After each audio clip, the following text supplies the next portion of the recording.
Kaftan TV Yorùbá, ṣàfojúsùn ayé tó rẹwà. Fún mi ní Bíbélì ìràwọ̀ ayọ̀ láti máa yọ̀ wá fẹ́ni tí jíǹgbé, kò sí ìjì tí ó lè bòdì dán rẹ̀. Jésù ti gbà àwọn tó ti sọnù. Fún mi Bíbélì ìròyìn mímọ́ dídán, mọ́lẹ̀ rẹ̀ yóò tọ́ mi lọ́nà tòrò. Ẹ̀kọ́ ìlérí òfin ìfẹ́ papọ̀, kóru tó kọjá sọ́jà ìnípẹ̀kun. A kí yín káàbọ̀ sí ètò yín, ètò wa Jẹ́ kí Bíbélì sọ̀rọ̀, ètò tí ìjọ Kristi l'Óǹdó àti ìjọ Kristi níbi gbogbo tí wọ́n ń ṣe olùgbọ̀wọ́ rẹ̀. Orúkọ tèmi ò yí padà, Fáṣọ̀nà Victor, ajínrere Kristi. Kí a tó tẹ̀síwájú nínú ètò ìdánilẹ́kọ̀ọ́ tá a ní fún wa lónìí, ẹ jẹ́ ká tẹríba fún àdúrà. Bàbá wa mímọ́ tí ń bẹ lọ́run, Olódùmarè ọba ayérayé, bàbá wa nípasẹ̀ Jésù Kristi Olúwa wa, a dúpẹ́ lọ́wọ́ yín, a fi ògo ọlá àtàgbà àti ìforúkọ yín torí pé ẹni ògo ọlá àti agbára yẹ. A dúpẹ́ fún ìwà láàyè yín lórí ayé wa lónìí àti lọ́jọ́ gbogbo. Ọlọ́run wa ẹ ṣeun, ẹ bá wa sọ̀rọ̀ lónìí, ẹ kọ́ wa mọ̀ ọ́ ṣe. Bẹ́ẹ̀ ni kẹ́ gbàkóso gbogbo. Ògo ni forúkọ yín títí láéláé. Ní orúkọ Jésù Kristi náà, Olúwa àti Olùgbàlà wa. Àmín. A fi ọpẹ́ fún Ọlọ́run ẹlẹ́dàá wa fún oore rẹ̀ aláìlẹ́gbẹ́ àti ìbùkún rẹ̀ aláìlópin tí à ń rí gbà lọ́dọ̀ rẹ̀ nígbà gbogbo, lọ́nà gbogbo àti níbi gbogbo. Ọlọ́run wa ẹ ṣeun. A dá gbogbo ògo padà fún Ọlọ́run wa fún ọwọ́ ìtọ́jú àtọwọ́ àánú rẹ̀ lórí ayé wa àti lórí ayé àwọn ènìyàn wa nílé. Ògo ni forúkọ Ọlọ́run wa títí láéláé. Àmín.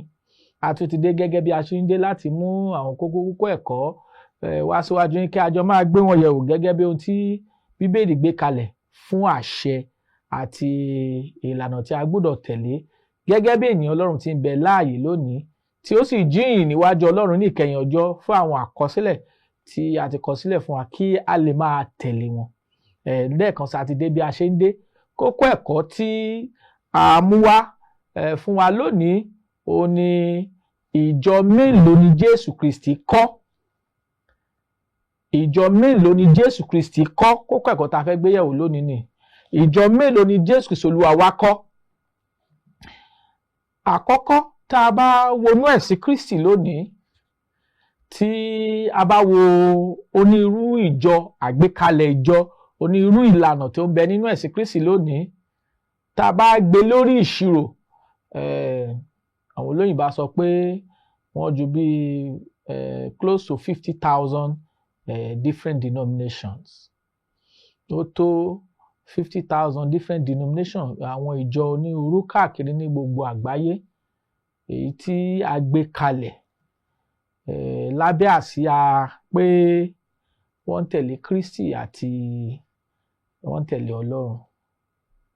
Tá a bá sì gbé wọn yẹ̀wò pẹ̀lú ohun tí Ọlọ́run gbé kalẹ̀ gẹ́gẹ́ bí àṣẹ, ìbéèrè ni pé ṣé lóòótọ́ pé Jésù ló gbé gbogbo adúrú onírúurú ìjọ kalẹ̀, èyí tí a ti dárúkọ ṣáájú pé there are close to 50,000 different denominations ní gbogbo àgbáyé.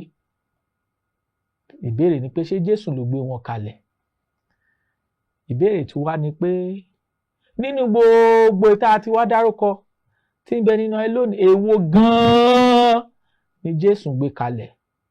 Ṣé Jésù ló gbé gbogbo rẹ̀ kalẹ̀? Àwọn ìbéèrè tí a gbọ́dọ̀ fi Bíbélì wádìí nìyí.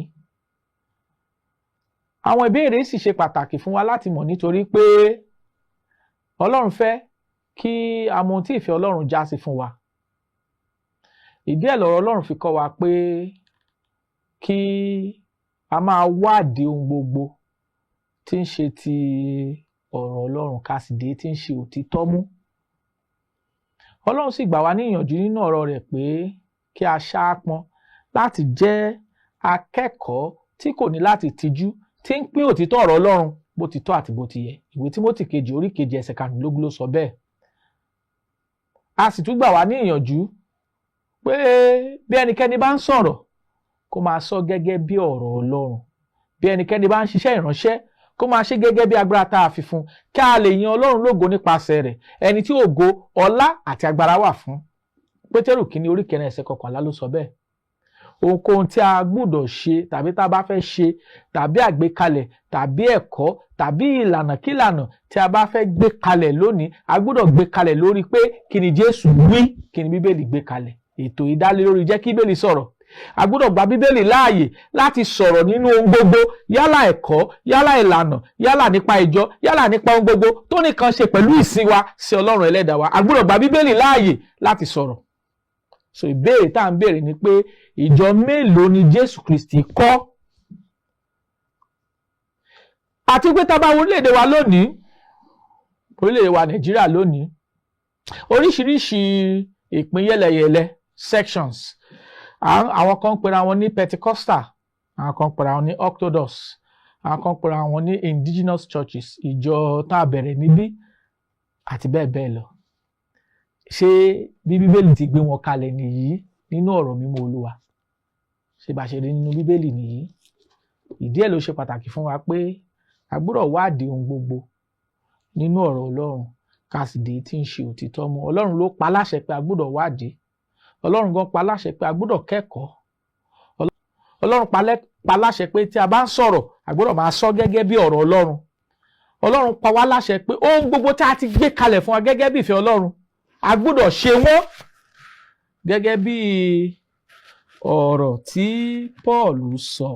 Mo fẹ́ ká kíyèsí ọ̀rọ̀ tí Paul sọ nínú ìwé Fílípì orí 9 nígbà tá a wo ẹsẹ̀ 9 rẹ̀. Kí ni ọ̀rọ̀ tí Ọlọ́run sọ níbẹ̀? Ẹgbọ́n tí Paul sọ. Ó ní nǹkan wọn ni tí ẹ̀yin ti kọ́, tí ẹ̀yin sì ti gbà, tí ẹ̀yin sì ti gbọ́, tí ẹ̀yin sì ti rí ní ọwọ́ mi, ẹ máa ṣe wọ́n. Ọlọ́run àlàáfíà yóò wà pẹ̀lú yín. Ẹ jẹ́ ká ṣàkíyèsí ohun kan. Paul apostoli ló kọ sí àwọn ará Fílípì pé ó ní nǹkan tẹ̀yin ti kọ́, ẹ̀kọ́, nǹkan tí ẹ̀yin ti gbà, àwọn olóyìnbá sọ pé received, èyí tí ẹ̀yin ti gbọ́, had, tí ẹ sì ti rí ní ọwọ́ mi, ẹ máa ṣe wọ́n. Ìyẹn túmọ̀ sí pé ohun tá a bá lọ́wọ́ àwọn àpọ́stélì, ẹ̀kọ́ tá a bá lọ́wọ́ àpọ́stélì, a gbọ́dọ̀ kọ́ wọn, a gbọ́dọ̀ gbà wọ́n. Ohun tá a ti gbọ́, tàrí àkọsílẹ̀ rẹ̀, èyí tí a sì ti rí lọ́wọ́ àpọ́stélì tá a sì kàkọsílẹ̀ rẹ̀ fún wa, a gbọ́dọ̀ ṣe wọ́n. Ọlọ́run àlàáfíà yóò máa wà pẹ̀lú wa. Ìwé Hébérù orí 2 nígbà tá a kíyèsí ẹsẹ̀ 2 ẹsẹ̀ 3, ẹ̀sìn Ọlọ́run sọ pé báwo la ó ṣe là tí àwa kò bá ná ní irú ìgbàlà lábáwọ̀n yìí tí a ti kọ́kọ́ kẹnu Olúwa wa sọ, tí a sì fi ẹsẹ̀ rẹ̀ múlẹ̀ látọ̀dọ̀ àwọn ẹni tí ó gbọ́. Ìwé Fílípì orí 4 ẹsẹ̀ 9 ní ohun tí nǹkan wọn ni tí ẹ̀yin ti gbọ́, èyí tí ẹ̀yin sì ti gbà, èyí tí ẹ̀yin sì ti gbọ́, èyí tí ẹ̀yin sì ti rí lọ́wọ́ mi, ẹ máa ṣe wọ́n. Ọlọ́run àlàáfíà yóò máa wà pẹ̀lú. So ìyẹn kọ́ wa lẹ́kọ̀ọ́ pé ohun tá a ti bá lọ́wọ́ àwọn àpọ́sítélì, àkọsílẹ̀ tá a ti kọ látọ̀dọ̀ àwọn àpọ́sítélì wa, ẹ̀kọ́ tí a ti gbà lọ́wọ́ àwọn àpọ́sítélì wa, òun lọ́lọ́run fẹ́ ká máa ṣe. Ọlọ́run àlàáfíà yóò máa wà pẹ̀lú wa. A sì sọ pé ìwé Hébérù orí 2 ẹsẹ̀ 2 sí 3 ó sọ fún wa pé báwo la ó ṣe là tí àwa kò bá ná ní irú ìgbàlà ńlá báwọ̀nyí tá a ti kọ́kọ́ ti ẹnu Olúwa wa sọ, tí a sì fi ẹsẹ̀ rẹ̀ múlẹ̀ látọ̀dọ̀ àwọn ẹni tí ó gbọ́. Ìwé Hébérù orí 2 ẹsẹ̀ 2 sí 3 ló kọ wa bẹ́ẹ̀. So tá a gbìyànjú láti sọ ni pé ohun gbogbo tá a bá fẹ́ sọ, ìbéèrè tá a bá béèrè, ohun gbogbo tí a bá ń ṣe nínú ẹ̀sìn, a gbọ́dọ̀ fi ẹsẹ̀ ara wa múlẹ̀ nínú Bíbélì. Kókó ẹ̀kọ́ tá à ń gbéyẹ̀wò ni pé ìjọ mélòó ni Jésù Kristi Olúwa wa kọ́? Àwọn ìbéèrè yìí ló ṣe pàtàkì fún wa bí a ti ń tẹ̀síwájú nínú ẹ̀kọ́ ọ̀rọ̀ Ọlọ́run. Ohun àkíyèsí pàtàkì tí a gbọ́dọ̀ fi sọ́kàn ni pé, tó sì gbọ́dọ̀ yé wa gẹ́gẹ́ bí ènìyàn tó wà nínú ayé yìí tó sì fẹ́ láti sin Ọlọ́run nípasẹ̀ Kristi, pé Jésù Kristi kọ́ ló gbó ní irú ìjọ tá à ń rí nínú ayé lónìí tí ó yàtọ̀ síra wọn nínú ẹ̀kọ́, yàtọ̀ síra wọn nínú ìṣe, yàtọ̀ síra wọn nínú ìlànà ìjọsìn, yàtọ̀ síra wọn nínú gbogbo. Jésù Kristi kọ́ ló gbé wọn kalẹ̀. Mo tún sọ lẹ́ẹ̀kan sí kó lè yé wa pé Jésù Kristi kọ́ ló gbó ní irú ìjọ tá à ń rí nínú ayé ìkalẹ̀ ńkọ́. Nítorí tó gbé kalẹ̀ a lè rí kà nínú Bíbélì tí ń ṣe ọ̀rọ̀ mímọ́ Olúwa, tí ń ṣe ìwé atọ́nà wa, tí ó dá wa padà sí ọ̀dọ̀ Ọlọ́run ẹlẹ́dàá wa ní àkọ́kọ́. Èkejì, Ọlọ́run fúnra ara rẹ̀ ti sọ̀rọ̀ nípasẹ̀ Paul àpọ́sẹ́lì nígbà tá a kíyèsí Kọ́ríńtì kínní orí 14 nígbà tá a wo ẹsẹ̀ 23 1 Corinthians 14 verse 33 ó sọ fún wa níbẹ̀ pé nítorí Ọlọ́run kì í ṣe Ọlọ́run rúdurùdu ṣùgbọ́n ti àlàáfíà gẹ́gẹ́ bí ó ti jẹ́ nínú ìjọ àwọn ènìyàn mímọ́. Ọlọ́run kọ́ ló wà nídìí rúdurùdu. God is not the author of confusion. Ó ń kọ́ àwọn ènìyàn tàbí èṣù wọn ló wà nídìí rúdurùdu. Nítorí ìdí èyí ẹ ká padà sínú Bíbélì. Bíbélì là á padà sí ká wo ìjọ tí Jésù Kristi Olúwa wa kọ́. Ǹjẹ́ Jésù Kristi sọ̀rọ̀ nípa ìjọ? Ǹjẹ́ Jésù Kristi gbé ìjọ kalẹ̀ bí? Inú Bíbélì là á padà sí ká mọ tí ìfẹ́ Ọlọ́run já sí. Tí rúdurùdu bá wà, tá ìgbọ́ra ẹni yé bá wà, tó ní irú ẹ̀kọ́ bá wà, tó ní irú ìjọ bá wà, níbo là á padà sí? Inú Bíbélì tí ń ṣe ọ̀rọ̀ Ọlọ́run. Ìbéèrè tí a ń béèrè gẹ́gẹ́ bí ẹ̀kọ́ lónìí pé ìjọ mélòó ni Jésù Kristi Olúwa wa kọ́? Ìjọ mélòó ni Jésù Kristi Olúwa wa kọ́? How many churches did Jesus build? Ẹ̀kọ́ tá à ń gbé yẹ̀wò nìyí tí a sì fẹ́ kí a pe ọkàn wa padà sí ọ̀rọ̀ mímọ́ Olúwa. A gbọ́dọ̀ padà sí ọ̀rọ̀ mímọ́ Olúwa. Ìyẹn ni yóò darí wa sí ọ̀dọ̀ Ọlọ́run. Ìbéèrè mìíràn tá a tún béèrè ni pé kí nìdí gan tá a fi ń fẹ́ kẹ́kọ̀ọ́ yìí? Kí nìdí tá a fẹ́ fi kẹ́kọ̀ọ́ pé ìjọ mélòó ni Jésù Kristi Olúwa wa kọ́? Kí nìdí tá a fi fẹ́ gbé ẹ̀kọ́ ìkalẹ̀ tàbí tá a fi gbé ẹ̀kọ́ ìkalẹ̀? Ẹ ká máa wò wọ́n lẹ́yọ kọ̀ọ̀kan. Ìdí àkọ́kọ́ ni pé Bíbélì òun ni àṣẹ pàtàkì, final authority fún àwọn Kírísítẹ́nì lónìí. Ìdí àkọ́kọ́ tá a fẹ́ fi gbé ẹ̀kọ́ yìí yẹ̀wò pé ìjọ mélòó ni Jésù Kristi kọ́? Ìdí àkọ́kọ́ ni pé Bíbélì òun ni ìwé àṣẹ pàtàkì, final authority fún gbogbo àwọn Kírísítẹ́nì lónìí. Bí a bá fẹ́ mọ ohunkóhun nípa Ọlọ́run, a gbọ́dọ̀ padà sínú ọ̀rọ̀ Ọlọ́run. Nítorí pé ìwé yìí, ọ̀rọ̀ Ọlọ́run yìí, òun ni yóò dá wa padà sí ọ̀dọ̀ Ọlọ́run bí a bá ṣe ohun tí a pa láṣẹ nínú rẹ̀ gẹ́gẹ́ bí ìfẹ́ Ọlọ́run. Kí ni Ọlọ́run sọ? Ẹ ká wo ìwé Tímótì kejì nígbà tá a kíyèsí orí 3 nígbà tá a wò ó láti ẹsẹ̀ 16 sí 17. The Bible is the final authority in religion today. Bíbélì ní àṣẹ pátápátá fún ìsìn tàbí fún ìlànà ẹ̀sìn tàbí fún àwọn Kírísítẹ́nì lónìí. Tímótì kejì orí 3 ẹsẹ̀ 16 sí 17. Ẹ gbọ́ ó ní gbogbo ìwé mímọ́ ni ó ní ìmísí Ọlọ́run, ni ó sì ní èrè fún ẹ̀kọ́, fún ìbániwí, fún ìtọ́ni, fún ìkọ́ni tí ó wà nínú òdodo, kí ènìyàn Ọlọ́run kí ó lè pé tí a ti múra sílẹ̀ pátápátá fún iṣẹ́ rere gbogbo. Ìdí tá a fi ń kọ́ ẹ̀kọ́ yìí ni pé a gbọ́dọ̀ padà sínú Bíbélì tí ń jẹ́ ìwé àṣẹ àwọn Kírísítẹ́nì. The Bible is the final authority for Christians. Àṣẹ nìyí, ìwé ọ̀rọ̀ yìí àṣẹ ni. Bí a ṣe fẹ́ sin Ọlọ́run alààyè, a ti gbé ìlànà rẹ̀ kalẹ̀ nínú ọ̀rọ̀ mímọ́ Olúwa. Kò sí àṣẹ tàbí ìlànà fún ìsìn tàbí ìlànà fún ìgbàlà tàbí ìlànà fún ìgbé ayé àlàáfíà nínú òmíràn mọ́ bí kò ṣe nínú ọ̀rọ̀ Ọlọ́run. Ọ̀rọ̀ Ọlọ́run ti sọ fún wa pé gbogbo ìwé mímọ́ ló ní ìmísí Ọlọ́run, ni ó sì ní èrè fún ẹ̀kọ́, fún ìbániwí, fún ìtọ́ni, fún ìkọ́ni tí ó wà nínú òdodo, kí ènìyàn Ọlọ́run bá lè pé tí a ti múra sílẹ̀ pátá fún iṣẹ́ rere gbogbo. Ohunkóhun tí a bá fẹ́ mọ̀ nípa Ọlọ́run ẹlẹ́dàá wa, inú Bíbélì l'Ọlọ́run ti fi ìlànà yìí tàbí ìfẹ́ Ọlọ́run ìpamọ́ sí. Gbogbo tá a bá fẹ́ mọ̀ nípa ìyè àti ìwà bí Ọlọ́run àti fipamọ́ nínú ọ̀rọ̀ Ọlọ́run. àti fi hàn àwọn àpọ́sítélì Jésù. Àwọn àpọ́sítélì Jésù pàápàá ti kọ àkọsílẹ̀ rẹ̀ fún wa lónìí. The Bible is the final authority for Christians today. Bíbélì òun ni àṣẹ pátápátá fún àwọn Kírísítẹ́nì lónìí. Ìdí tá a fẹ́ fi kẹ́kọ̀ọ́ yìí nìyí. Ìdí tá a fẹ́ fi kẹ́kọ̀ọ́ pé ìjọ mélòó ni Jésù Kristi gbé kalẹ̀. Ìdí ẹ̀ ni pé Bíbélì ti fi ìlànà hàn wá. Ó ti fi ìlànà ìjọ tí Jésù Kristi pàṣẹ pé òun yóò gbé kalẹ̀. Ó ti fi hàn wá nínú ọ̀rọ̀ Ọlọ́run. Ìdí tá a fẹ́ fi kọ́ ẹ̀kọ́ yìí nìyí. Torí pé Bíbélì òun ni àṣẹ pátápátá fún àwọn tó jẹ́ Kírísítẹ́nì lónìí, pé ọ̀rọ̀ Ọlọ́run ló ní ìmísí Ọlọ́run.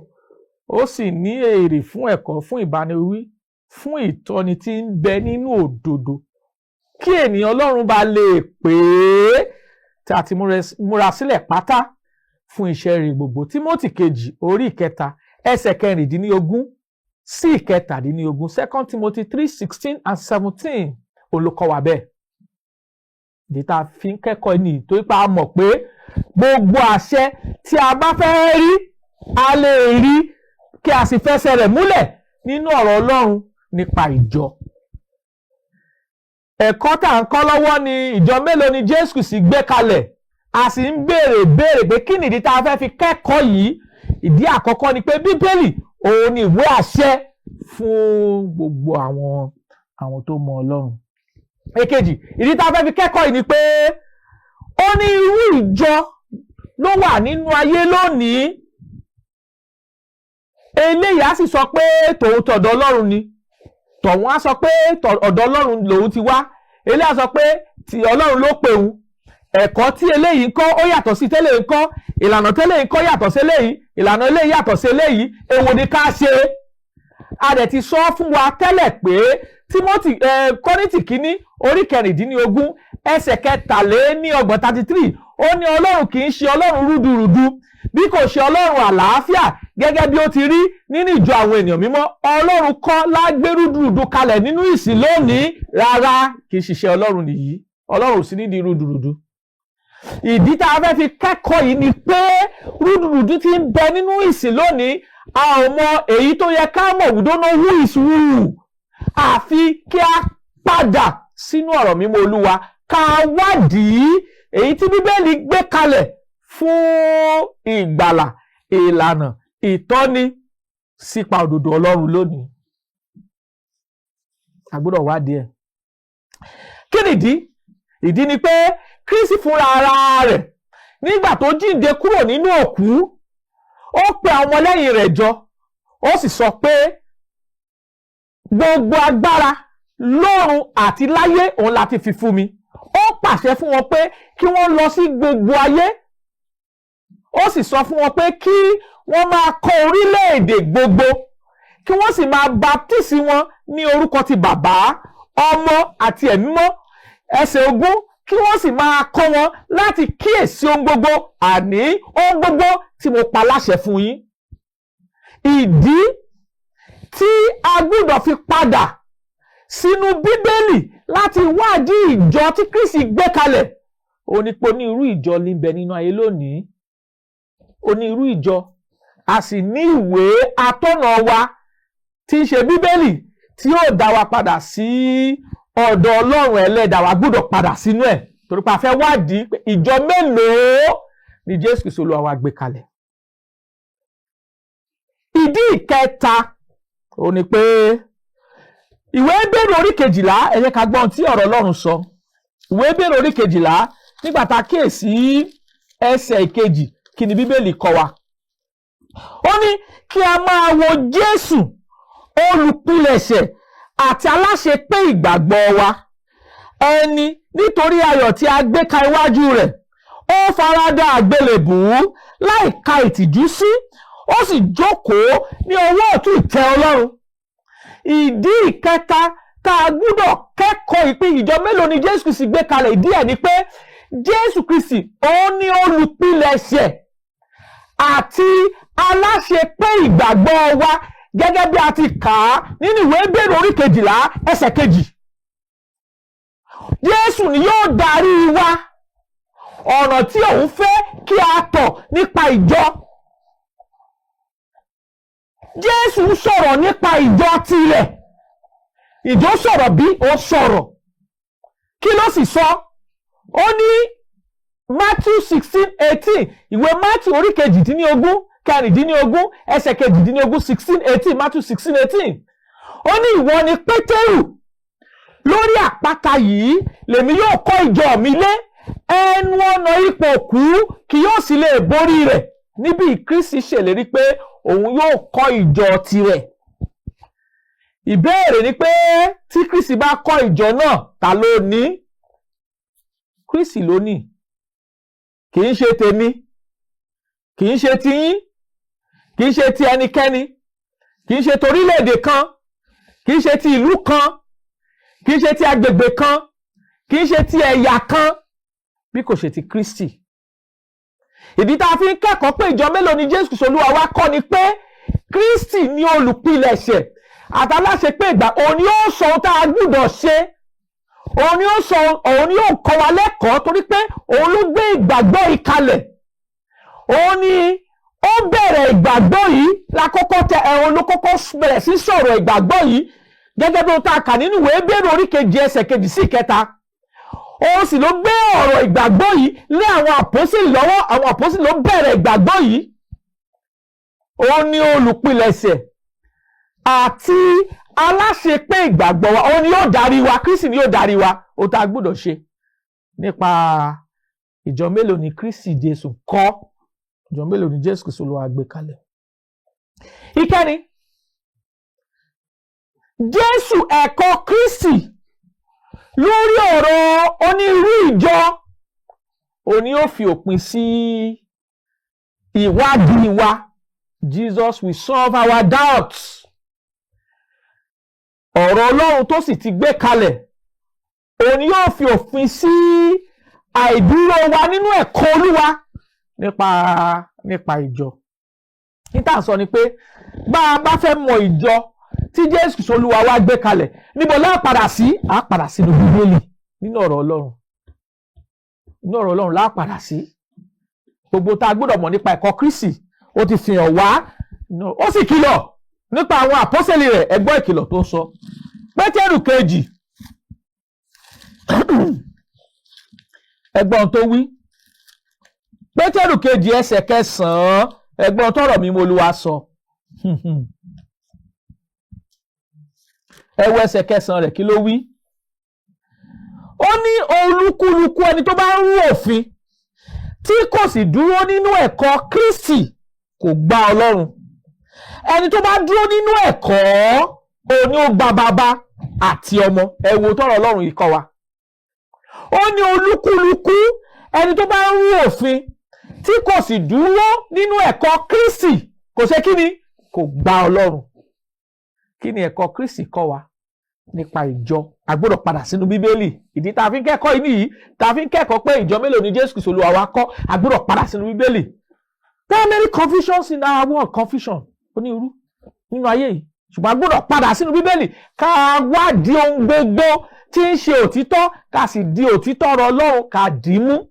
Ìdí tá a fi ń kẹ́kọ̀ọ́ yìí lọ́wọ́lọ́wọ́ nìyí. Ohun mìíràn tá a tún gbọ́dọ̀ kíyèsí ni pé ìyapa ẹ̀kọ́, ìyapa ẹ̀sìn, àtakò pẹ̀lú agbára táwọn àpọ́sítélì ní. Wọ́n fi gbogbo ara àti gbogbo ẹ̀mí wọ́n fi takò. Ẹgbọ́n táwọn àpọ́sítélì kọ́ wa. Ìwé Róòmù orí 16, Romans 16, kàkíyèsí verse 16 and to 18. Ìwé Róòmù orí 16 ẹsẹ̀ 16 sí 18.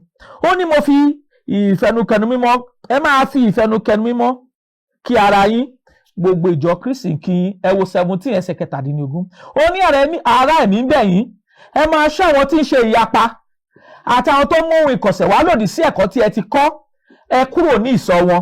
18. Nítorí àwọn tó rí bẹ́ẹ̀ kò sí Jésù Kristi Olúwa wa bí kò ṣe ikùn ara wọn, ọ̀rọ̀ rere àti ọ̀rọ̀ dídùn ni wọ́n fi pa àwọn tí kò mọ méjì ní ọkàn dà. Ẹ̀yin ènìyàn wa nílé, a ó dánu dúró níbí yìí nítorí pé ẹ̀kọ́ ìṣe ń tẹ̀síwájú sí. A fẹ́ wádìí ìfẹ́ Ọlọ́run nínú ọ̀rọ̀ Ọlọ́run. àdúrà wa àtẹ̀bẹ̀ wa sí Ọlọ́run Olúwa yóò ràn wá lọ́wọ́ lórúkọ Jésù. Ẹ sì bá wa dúró, ẹ̀kọ́ ẹ̀ tẹ̀síwá lọ ní ìgbà mìíràn tá a tún fi rè pàdé, kí ìbùkún Ọlọ́run àti wà láàyè rẹ̀ kó máa wà pẹ̀lú wa lórúkọ Jésù. Àmín. Tẹ́ ẹ bá ní ìbéèrè tàbí ẹ̀bẹ̀ fún àdúrà, àwọn nọ́mbà tẹ́ ó pè wá sí ní 08057444902 tàbí 08065717023. A tún tún nọ́mbà náà pè fún wa 08057444902 tàbí 08065717023. Kí àlàáfíà Ọlọ́run àti wà láàyè rẹ̀ kí ó máa bá wa gbé lórúkọ Jésù Kristi Olúwa wa. Àmín. Fún mi ní Bíbélì ìràwọ̀ ayọ̀ láti máa yọ̀ wá fẹ́ni tí jíǹgbé. Kò sí ìjì tí ó lè bòdì dán rẹ̀. Jésù ti gbà àwọn tó ti sọnù. Fún mi Bíbélì ìròyìn mímọ́ dídán. Mọ́lẹ̀ rẹ̀ yóò tọ́ mi lọ́nà tòrò. Ẹ̀kọ́ ìlérí òfin ìfẹ́ papọ̀. Kóòrù tó kọjá sọ́jà ìnípẹ̀kun.